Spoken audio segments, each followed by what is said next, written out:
I do shows all over the country, and they go, oh, he's a good old redneck. And I never knew I was a redneck. The people told me. I was just telling you about how things are where I'm from.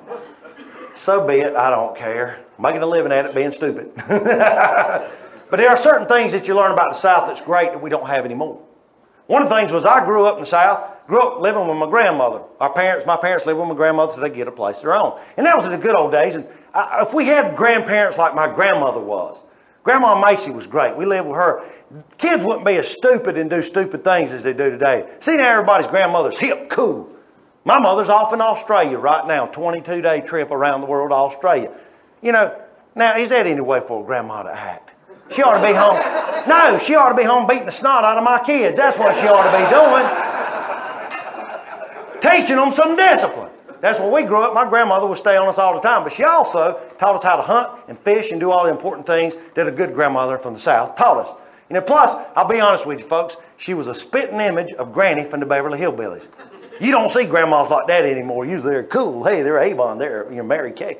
Grandma always wore a sunbonnet and a granny dress with the built-in apron. Y'all know what I'm talking about? And steel-toed combat boots. Tough little woman. 5 foot nothing, weighed 98 pounds soaking wet, and could go bear hunting with a switch. It would have made the bear cut his own switch, you can believe that. Tough little woman, just like Granny from the Beverly Hillbillies. And then like Granny, she loved to make a little, how can I say this so that people from all over the country understand? Recipe. Granny in a jug.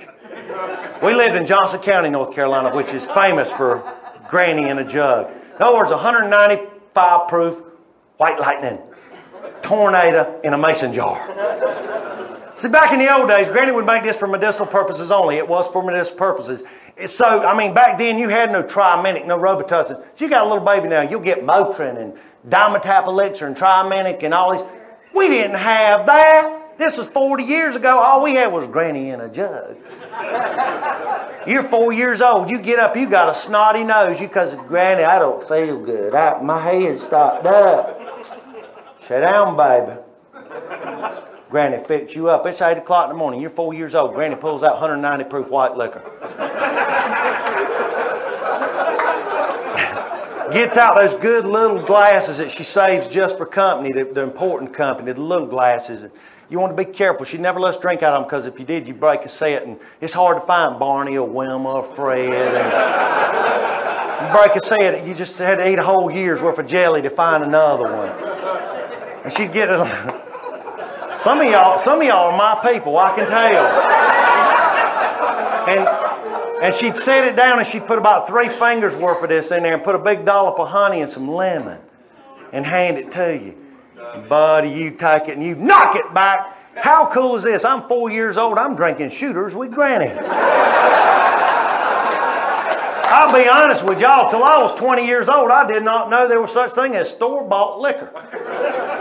I thought it came in mason jars. From a guy down the street at night, you had to leave the money on the step and you got it the next morning. But you're drinking shooters with Granny. Man, and this was a miraculous drug. It would cure head cold, acne, constipation, all at one time. You wake up 3 days later, buddy, man, your head is clear, your face is clear, your butt's clear. You were clear.